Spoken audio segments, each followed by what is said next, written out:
Don't make any payments without seeing an apartment, without signing a contract, without talking to the owner of the flat.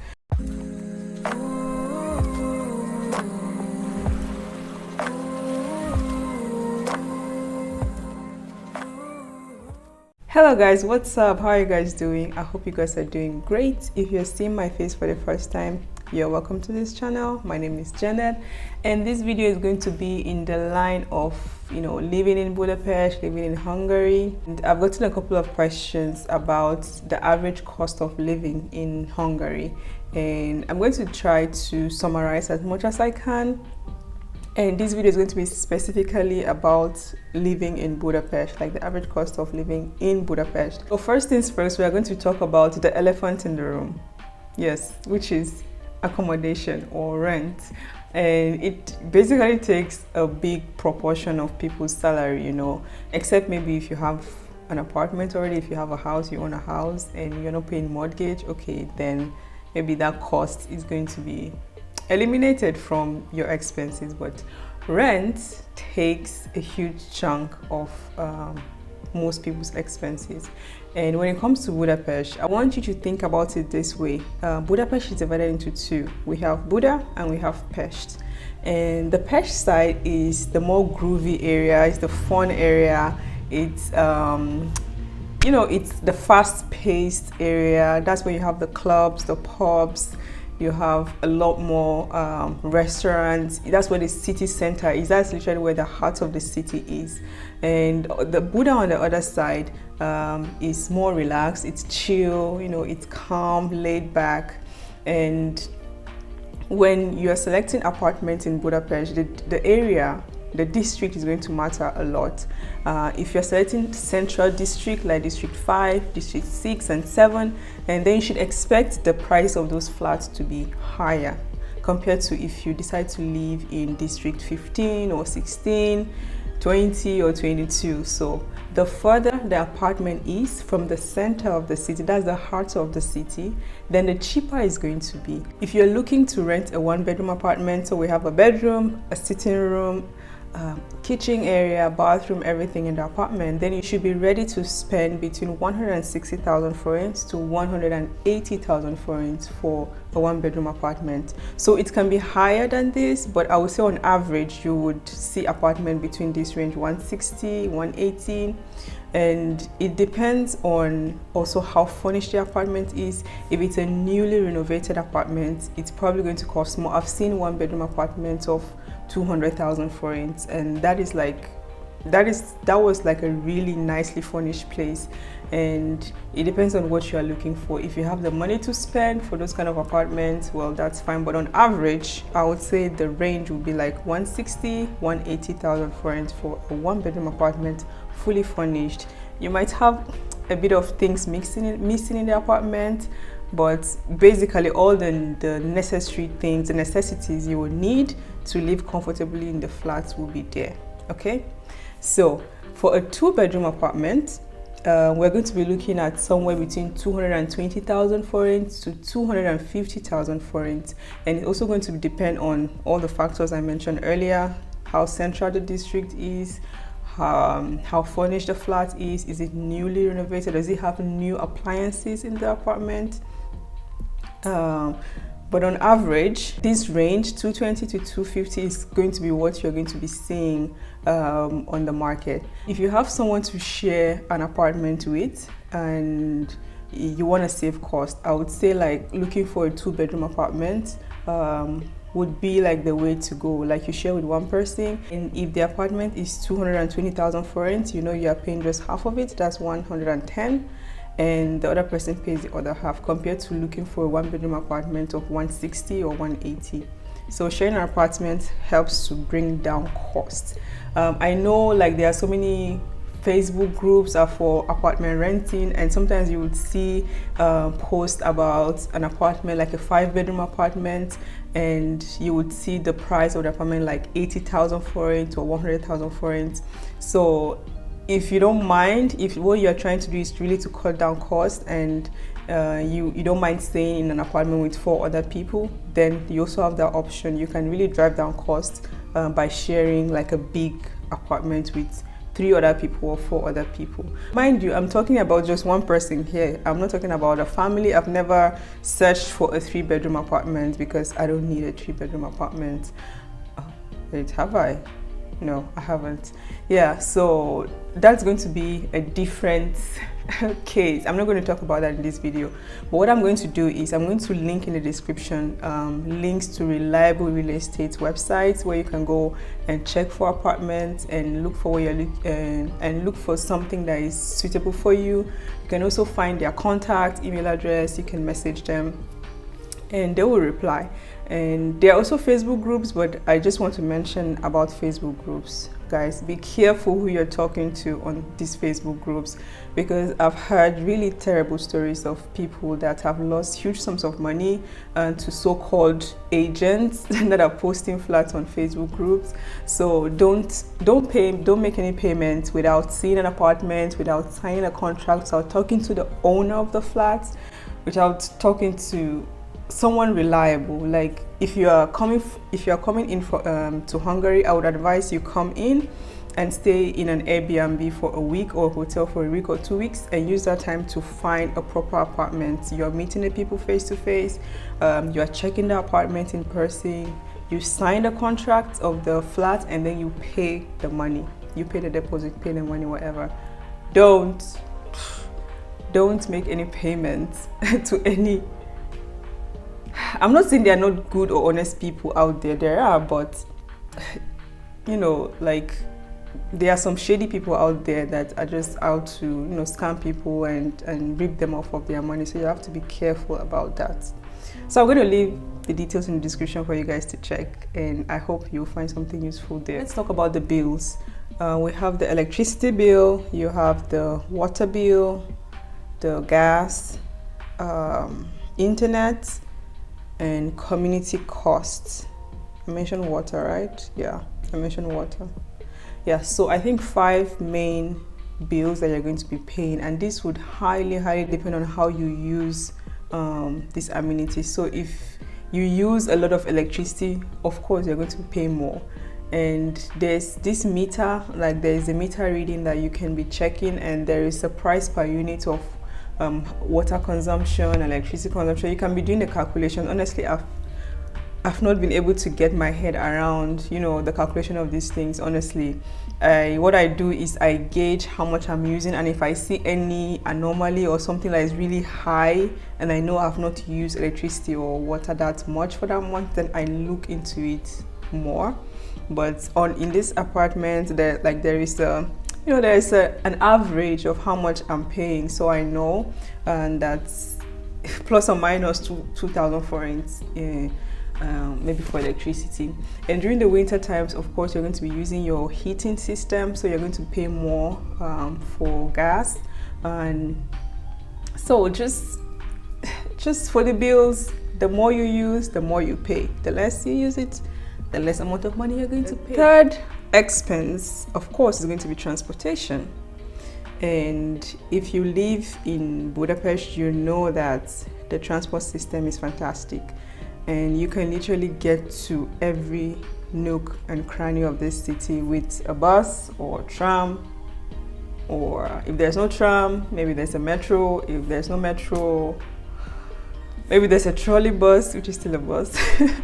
So the transportation system in Budapest is really good. While I was a student, I was paying 3,500 forints, if I'm not mistaken, 3,500 forints for a student pass. So that's a monthly pass. You pay that 3,500 and you get a month worth of transport pass. Yeah, so students, if you're a student and you have a valid student card and with the right sticker on it, then you can definitely buy the student pass for 3,500. I'm no longer a student, so I'm paying 9,000. Yeah, so I'm paying 9,500 forints for a monthly ticket. And the good thing with that monthly pass is I can go wherever I want to go to with the monthly pass. I can jump on buses, trams, metros, train. No, I cannot use it for the train. Yeah, but you get what I mean, you know. So it's really cheap and affordable.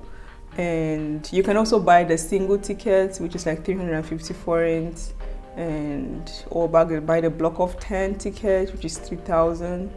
And if you have a car, I don't have a car, so if you have a car, then of course you have the maintenance cost of the car, parking. Parking is not free in Budapest, so parking is also there, and you also have to fuel your car, right? So that is going to factor into your cost of transportation. But as I do not own a car, I cannot give you that information. I'm so sorry. Points is one of my favorite. Food. Honestly, food is one thing I do not spare an expense.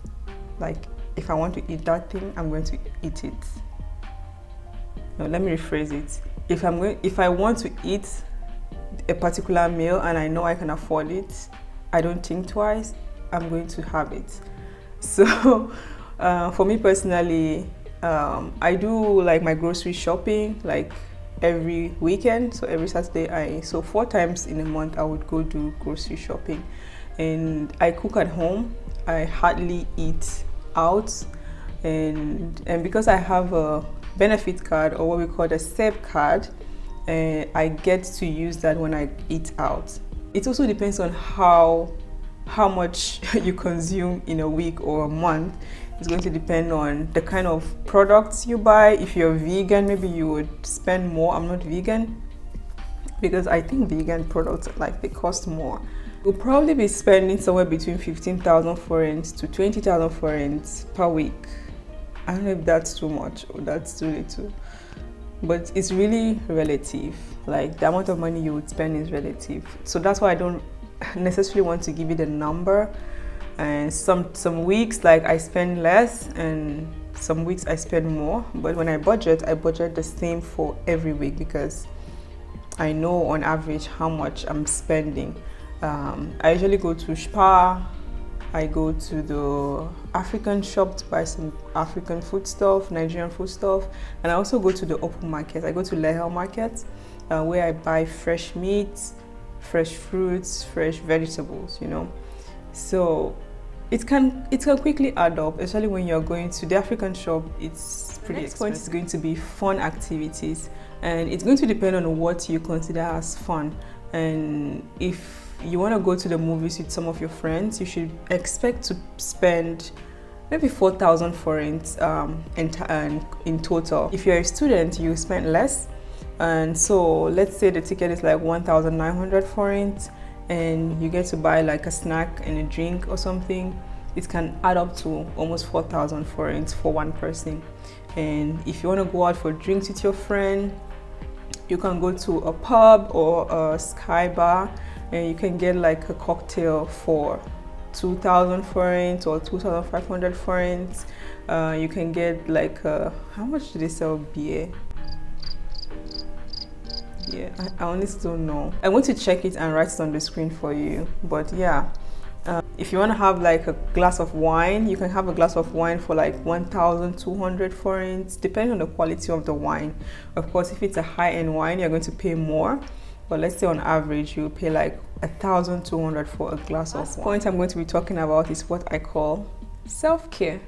This category includes massage, doing your nails, manicure, pedicure, like going to the salon, and going for a facial. Consider like gym membership as part of self-care. So I put them all in this category.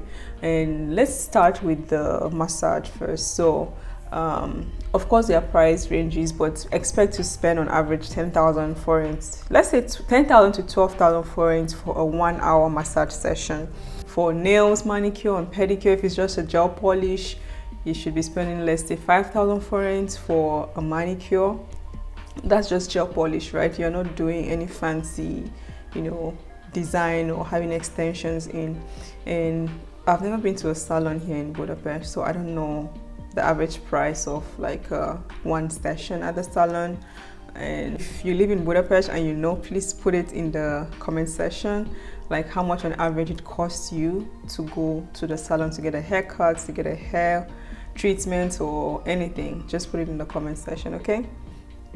And for gym, also depends on the the quality, you know, of the place, you're going to be paying like 10,000 forints for a month session, and it can go up to 15,000 forints for a monthly pass for gym membership. You add up the most important expenses: accommodation, bills, transportation, and food. I think these are the most important, like the basic ones, and the other stuff I mentioned are just add-on stuff, add-on things. So let's say like let me try to do a total cost calculation. Let's assume like your rent is going to be 120,000 forints, and the bills is probably going to be, if you're sharing with someone, let's say like you keep your bills at 25,000 forints in total. 120 plus 25,000. And for transportation, let's say like you are going to be taking the bus, you don't have a car, and you're also not a student, right? So that will be 95,000 forints. And for food, for one person, let's assume you're going to be spending 60,000 forints on grocery shopping in a month. So that would be like plus 60,000 forints. So at the end of the month, you are going to be spending like 215,000 forints every month for your living expenses. So plus and minus, let's say it's going to be somewhere between 200,000 forints to 220,000 forints per month as your living expense. That's the basic living expense. I'm not adding eating out or having fun or massage and all this stuff. I'm not adding them in this particular cost calculation. If you're going to be living in a city like Debrecen and Szeged and Page, then you should expect maybe a 20% decrease in the prices of apartments, and things are going to be a lot more cheaper in those cities. I'm going to also link in the description some good websites that you can check. If you're looking for an apartment, you can check on those websites to find flats in cities like Debrecen or Szeged. And hopefully those resources will be useful for you to help you find a place if you're in search of an apartment in these cities. That's all I wanted to share with you guys today, and if this video was helpful to you in one way or the other, please leave a thumbs up, like this video, and also leave in the comment section if you have any questions. I'm going to also link my email address where you can send questions to in the description box. If there's something I've said in this video that you feel like you have a different opinion about it, you can also leave it in the comment section and we can discuss there, okay? Thank you so much for watching the video to the end, and I'll see you guys in my next one.